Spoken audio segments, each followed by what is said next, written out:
When you first log into your Shopify store, this is what you'll see. Now, yours might be different depending on the various apps that you have. For instance, in this particular store, we have an email marketing app and some Facebook applications. However, this is what you'll be seeing. This is what everything will look like. Now, most of your engagements and things that you'll interact with are really on the left side, and that's what this video is going to focus on.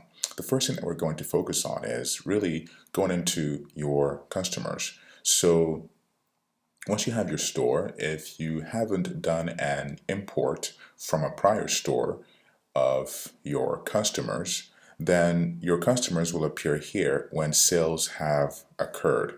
Additionally, every single customer that engages with your store will show here. And from here, you will then be able to see the number of orders that this customer has engaged in, the amount they have spent, and you can dig deeper by clicking on the particular record of individual, and you can see how long they've been a customer and their accompanying detail and other elements.